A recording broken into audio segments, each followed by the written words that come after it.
Gaurko saioan, etxe bizitzaren arazo edo aferari helduko diogu. Alternatibak bilatuz, alternatiba kooperatibo edo kolaboratiboak jarriko ditugu mahai gainean. Etxe bizitza oinarrizko behar bat da, eta horren ondorioz, eskubide bat herritar guztiontzako, betetzen ez den eskubide bat. Etxe bizitza ondasun bat bihurtu da, merkaturatzeko ondasun bat eta negozioa egiteko ondasun bat, eta horri alternatibak bilatuz, elkarlanak daukan garrantzia azpimarratuko dugu. Badakizue, ongi etorri denon topaleku den geltoki honetara. Maite Belasko eta Begoña Sadabaren eskutik etxekide ekimena ezagutuko dugu eta horretarako Txantreako Orubera gerturatuko gara.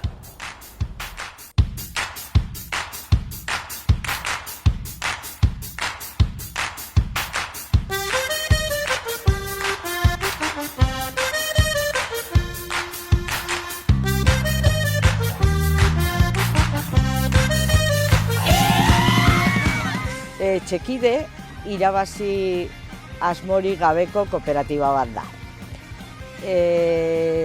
Gure zahartzaroa nola bizi nahi dugun, askatasunez antolatu nahi dugun talde bat gara. Dena desberdina da norbere arabera, aldakin guzko forma duen munduak, buruz bera. 35 bat etxe bizitza egin nahi ditugu Orube publiko batean. Gure bukaera arte bizitzeko asmoarekin.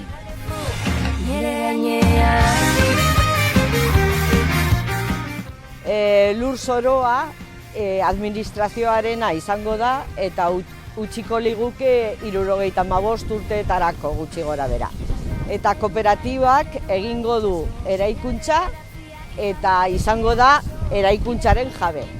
Gu ez gara jabeak izango. Buruz bera, ikusi nahi baduzu, desberdin sentitu nahi baduzu, desegin txoria. Etxekideko kidea izateko, lehenengo bazkide bezala sartu behar da. Eta 6 hilabete gutxi gora bera bazkide bezala izanta, eta kooperatibiste guztiek onartu ezkero, sartu daiteke kooperatibista bezala. 50, 60 urte bitartekoa izan behar da, fisiko eta psikikoki autonomo izan behar da, bizi testamentoa egina izan behar dugu,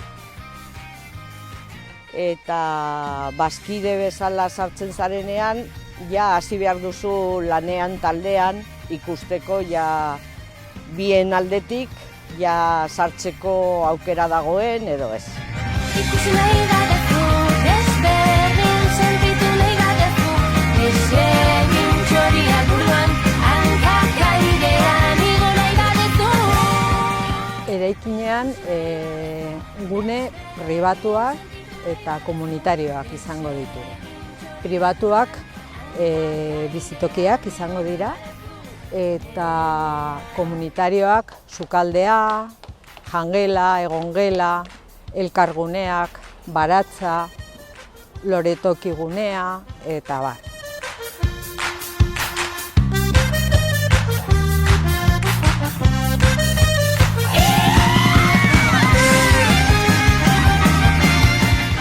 Lantalde desberdinetan antolatua gaude. Orain ditugu taldeak, ekonomia, komunitatea, zainketak, orubea, festak. Lan bakoitzean lantzen eta erabakitzen duena gero Konsejo Errektorera eramaten da. Kontseilu Errektorean osatuta dago talde bakoitzetik 2 lagun gaude. Kontseilu Errektorean. Eta hilabetean behin batzarra egiten dugu. Han eztabaidatzeko eta erabakitzeko lan taldetan landu dena.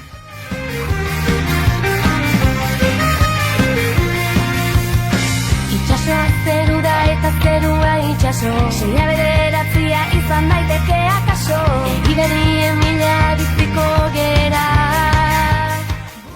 Gure Antolatzeko moduan soziokrazia aukeratu dugu.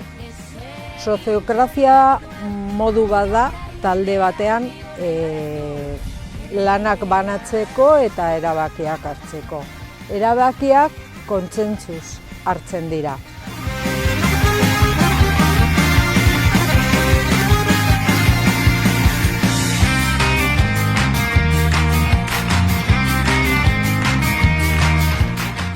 Hilabetean 15 ordu emango dugu bolondrez moduan, beharrezkoak diren gauzentzako. Amankomunean ditugun guneak auzoarentzat ere irikitak egongo dira. Asmoa dugu auzo batean bizi eta auzoan ere parte hartu.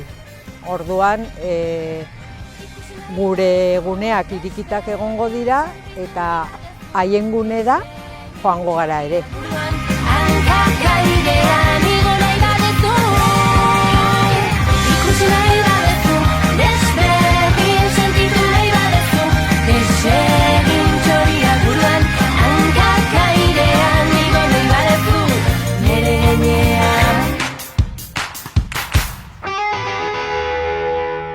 Kaixo, ikusentzule eta ongi etorri gaurko geltokia saiora. Gaurkoan gai interesgarri bati. Helduko diogu etxebizitzaren aferari eta hain zuzen ere arazo honi modu kolektibo eta kooperatiboan nola erantzun diezaiok egun. Horretarako, hemen ditugu 3 solaskide gaiari dagokionez, zer esan handia dutena. Hemen daukagu June San Millan, Reaseko kidea zaitugu. Hori da. Edurne Gino, zuk etxekonan egiten duzu, nolabait ere zure lana, bertako kide zara, eta gainera Iruñako zinegotzi ohi zaitugu, hori da, eta Iker Manterola, Sakana Garapenako gerentea edo koordinatzaile nagusia zaitugu. Bai, etxe bizitzaren patata beroa esango nukenik, ez? Oinarrizko behar bat dela inork ez du zalantzan jartzen, hortik eskubide bat dela ere ondorioztatu dezakegu, baino eskubide izatetik urruti dagoena gaur egun. Nola erantzun diezaiokegu, adibidez Edurne, modu kolaboratibo batean, afera honi? Bai, egia da, etxe bizitza oso larritu egin dela asko, eta gure kasuan ez da hori gure arazoa, ez? Besteek nik uste erresago hitz egingo dutela, ze gure belaunaldian aukera izan dugu iaia gehienok etxe bizitza propietatean izatea, baina guk sartzaroari begira, ez duguna nahi da bakardadean sartzarori pasa, eta ez dugu nahi ere erresidentzi batera kokatzea bukatzea, ez? Ez zaigu gustatzen bat ere alternatiba hori, pentsatzen dugu zaharrak ere ahalmen osoko pertsonak direla eta beren erabakiak jarraitzen dutela hartzen, eta gure familiak edo familia ez dutenak ez dugu nahi horrek ere zaintzea, orduan horrei ekiditeko ikusi ditugun proiektuak eta horren eskutikan eraiki dugu geurea, ez? Eta da, elkarrekin etxe bizitza berri batzuk egitea, apartamento txiki batzuk, eta amankomunean lan egiteko eta aktibitateak egiteko nahiko leku daukan halako eraikin bat, eta hor elkarrekin bizitzera joatea. Eta erantzun diezaiokegu, kasu honetan igual zuzenki etxe bizitzaren aferari erantzuten ez bazaio ere, tresna interesgarria izan daiteke etxe bizitzaren aferari irtenbide emateko, alegia merkatuak jartzen dizkigun oztopoak gainditzeko modu kolaboratiboan, kooperatiboan lan egiteak. Bai, nik uste dut beti, ez? Modu kolaboratiboan eta kooperatiboan aurrera, oztopoei aurrera egiteko beti modu bat da, ez? Etxe bizitzaren kasuan nola ez horrela da, baina egia da, eskatu behar dira ere administrazioei laguntza, eskatu behar dira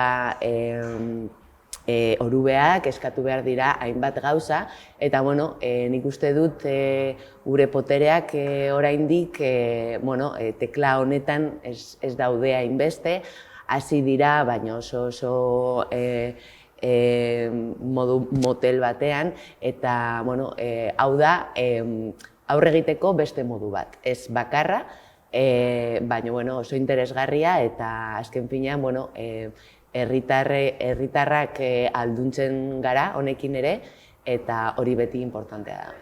Etxebizitzak eta kooperatibismoak hor eduki dezaken harremana ere pixkat kontraesankorra ez alda gaur egun bizi dugun gizarte kultura honetan zeinean etxebizitza den daukagun ondare pribatu importanteena.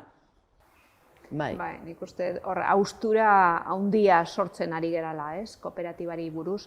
Nik uste etxebizitza hemen eta estatu mailan urte luzeetan, nik esango nuke aurreko gizaldiaren hasieratikan, ondare espekulatiboa izan da, eta nun diru sarrerak ezarri eta nun gero horrekin espekulatu, hori beste herrialde batzutan ez da hala gertatu, baina hemen bai, ez, hemen oso sakon sartu digute gazte-gaztetatikan etxebizitza propioa izan behar dugula, eta betirako, eta gero hori salduta ez dakizen bat diruetekin atera, eta bar, ez? VPO-erekin ere egin da, esan nahi dut, diru sarrera izugarri egonda estatu mailan eta gobernuak hor sartu dute, hemen esaten da, Nafarroko gobernuak agian 500 milioi euro urtean sartzen dituela jendeari laguntzeko diru etxebizitza bat erosteko, protekzioko horiek, hori ikusi da bakarrikan jarri dela promotoreen eskuetan, etxebizitza gora egin dute diru maila horretan, garbi dago, ez? Eta 10-15 urte pasata gero hori libratzen zen eta nahiz eta zuk diru laguntza izan, hori bueltatu gabe gobernuari saltu ahal izan duzu zure etxebizitza 2 edo 3 aldiz gehiagotik. Hori guztia kooperatibak hausten dute, bi ezaugarri nagusi dituelako, ez? Batetekan irabazi animori ez daukate kooperatibak, bakarrikan zerbitzuak ongi eta duintasunez emateko, eta bestetikan ez dagoela propietate bat bakarra etxebizitza bakoitzeko, baizik kooperatibarenak dira, eta zuk alokairu bat ordaintzen duzu, ez? Orduan, nik uste dut haustura modeloaren haustura izugarria dela, ez? Eta ikusten duzunean beste herrialde batzuetan hori indartua izan dela, Alemanian, Austrian eta bar, konturatzen zera jendeak benetan etxebizitza duin bat izateko eskubidea betetzen dira. Eta horrez gain, dinamika espekulatibo horiek landaguneetan eduki dezaketen eragina da, herriak uzten ari dira, herritarra ekartzeko zer da, espekulazio dinamiko horietan sartuta, landagune janaria ekoizten diren gune horien okupazioa eta bestelako galera batzuk eta kalte batzuk sortzen ditu, ez? Eta orduan bai kooperatibena, bai herri jabetzako edo udal jabetzako etxebizitza horiek egiten dutena da nolabait bertan bizitza ahalbidetu, baina landagunea eta batez ere balio horiek errespetatuz, ez? Bai, eta egia da gainera nahiko, ez da superberria, ideia hau, baino bai estatuan nahiko berria da. Adibidez, Reasen izan zen 2019an non sortu zen lehenengo taldea, etxebizitza kooperatiba garatzeko eta gauzatzeko, eta daramagu 3 urte lan honekin, eta bai aurrera pausoak eman dugu, baina oraindik gauza pilo daude egiteko, eta batez ere, ni pasaren astean hitz egin nuen nire gurasoekin, eta hau dena lesona como de otra galaxia, ez dakit nola esan, eta oraindik, lan hori, nik uste dut sozialki, da garrantzitsuena. Zeren badakigu beti administrazioa edo joango da atzetik, ez? Baina ideia hori konpartitzeko etxebizitza, eta karo, etxebizitza ez da bakarrik etxebizitza, da bizitzeko modu bat, da energia, da nola kokatzen zara zure herrian, zure auzoan, dira gauza pilo, kontsumitzen duzu, nola, dira gauza pilo, oso interesgarria da bai. Eta ez bakarrik gu laurontzat, baizik eta kalean ere oso interesgarri. Sentitu, pentsatu eta bizitzen den errealitate bat da. Zer jakingo dute kalean etxe bizitza kooperatibo hauen inguruan, esan dugu. Europan urteak daramazkitela, baina hemen berria da, galdetzera atera gara, ikus dezagun. Nik ez dut ezagutzen, igual egongo da, baina nik ez dut ezagutzen behintzat. Ez. Osea, zeo ze entzun da daukat, baina nik ez dakit. Ez dut ezagutzen ez. Pali izan eban irakasle bat unibertsitatean olako komuna moduko baten sartuta zegona, eta ba hori. Osea, danakin bezala, ez? Funtzionamendu egoki bat badauka, eta auzokideen artean, pues, erlaziona badau, pues, dana positiboa da. Beste alde batetik, pues, bueno, hor sortu daitezke horrelako debatiak. Merkeagoa izango dela, banatzen baldin badituzu gastuak eta hobeto izango da, suposatzen dut ez. Eta bagatoz kaleko freskuratik hemen barruko geltokiko epelera berriro ere solasaldiarekin jarraitzeko. Ikerrek atetxo bat zabaldu digulen, gure herri eta edo landa eremu eta hiriaren arteko harremanean etxe bizitzak daukan garrantzia, beti esaten dugu, ez, landa eremua dela hiria hornitzeko ezinbesteko espazioa, baina hustutzen ari zaigu, eta plan guztietan, berbizitze plan guztietan etxe bizitzaren afera ateratzen da. Ze bereizitasun dago landa eremuan etxe bizitzari jartzen balin bagatzaio?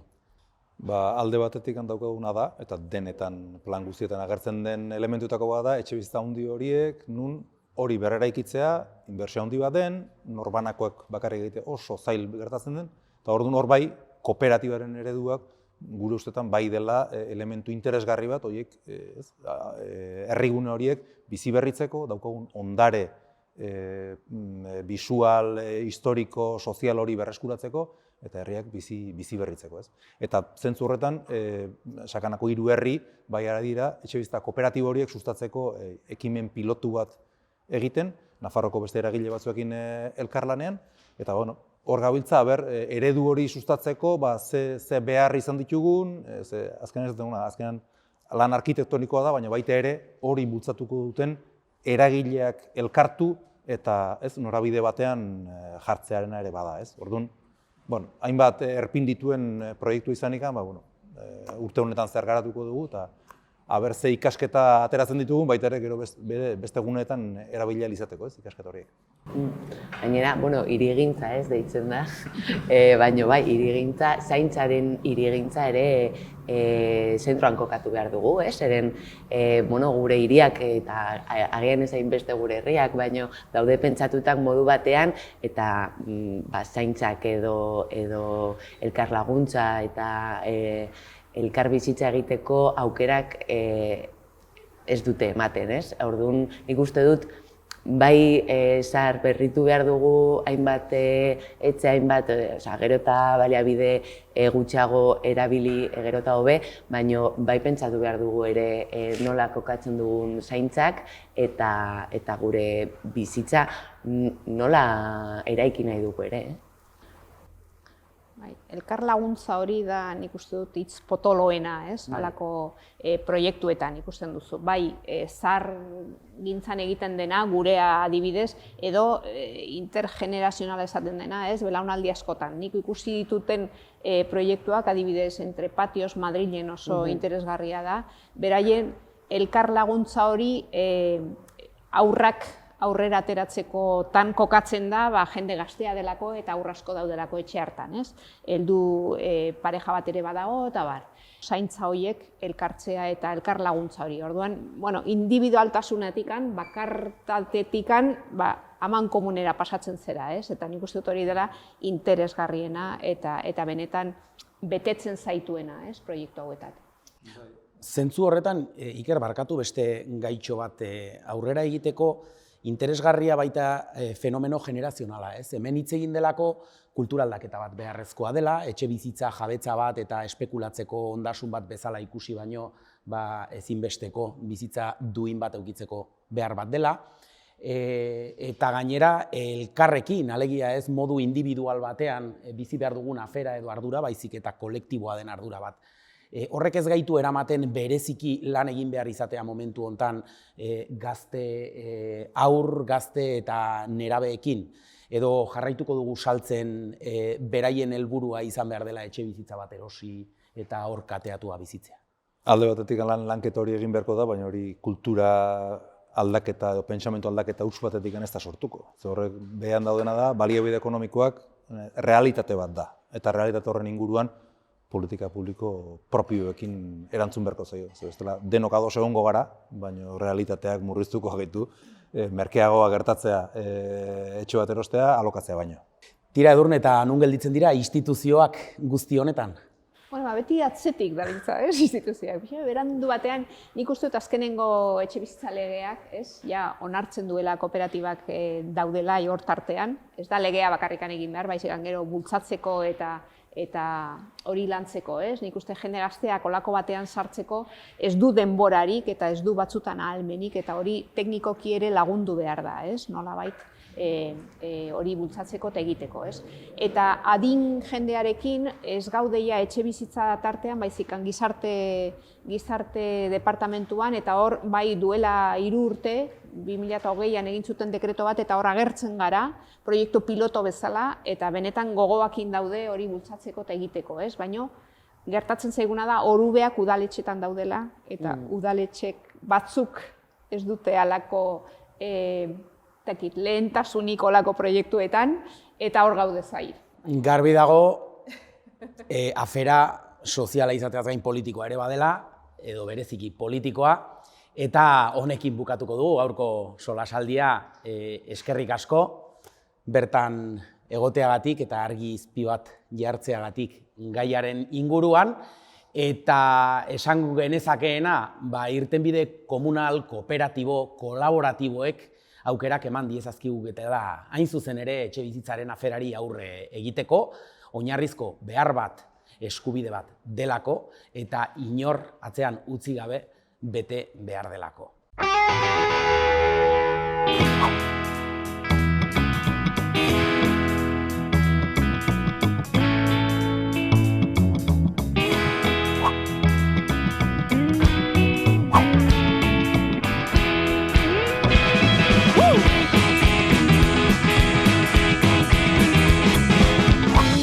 Kaixo zer moduz, gaur dakagu egiteko errezeta bat, txitxirio plater batekin.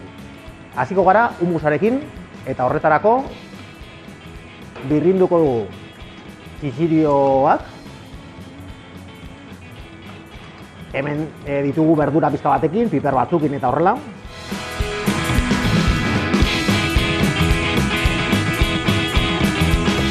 Gatz pizka bat gehiago botako diot. Limoi zukua.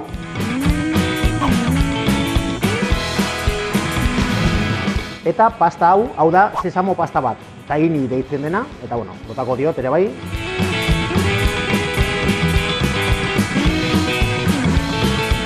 Eta baratxuri pizka bat ere bai, bale? Eta berrinduko dugu.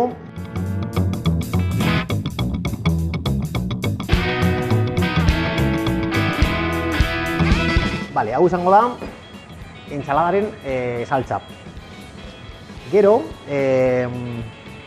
frigituko ditugu ere bai txitxirio batzuk. Botako diogu txitxirio irina bizka bat. Eta frigituko ditugu. Venga, hasiko gara frigitzen.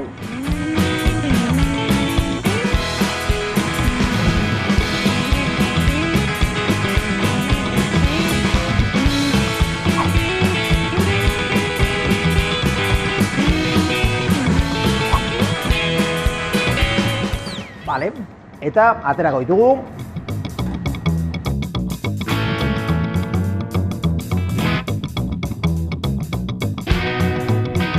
Txitxirioa ditugu prest, geratzen dira oso onak, oso krujienteak eta oso ongi, gero samurrak barrutik. Gatz pizka bat, eta piper hau. Eta hau ere bai prest. Geratuko naiz orain mozten kukuiluak eta bukatzen dugu ja entsalada momentu batean.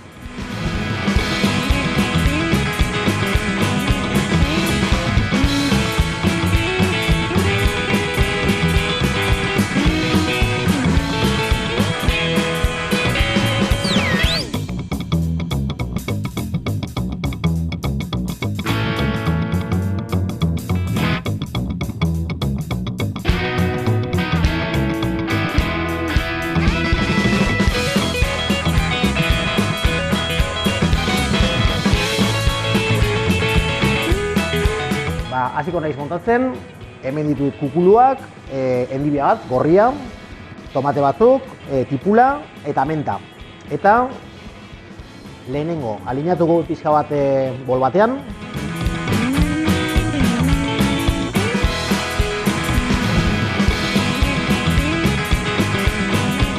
Ikatz pixka bat.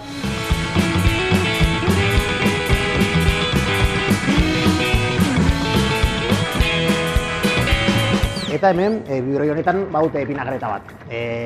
Gatza, olioa eta ozpina.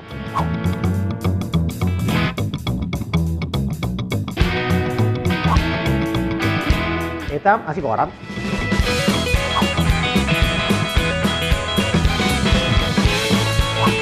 Gero, entsalada.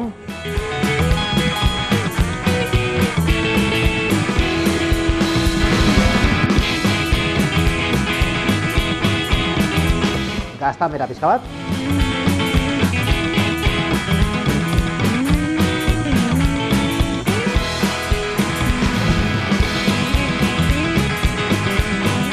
Eta txitxirioak.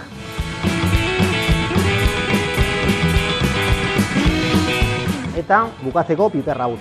Pixkat. Eta hortzu dakagu gure entsalada. Honegin.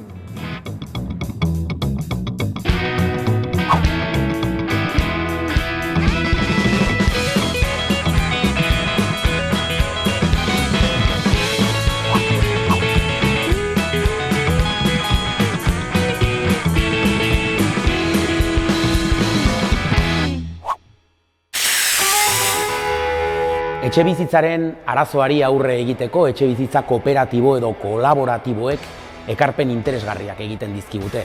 Elkar bizitza eredu berri bat eskaintzen dute eta bereziki espekulazioaren atzaparretatik etxebizitzaren eskubidera bide bat markatzen digute. Beraz, badakizue, ekin bideari eta hurrengo geltokira arte.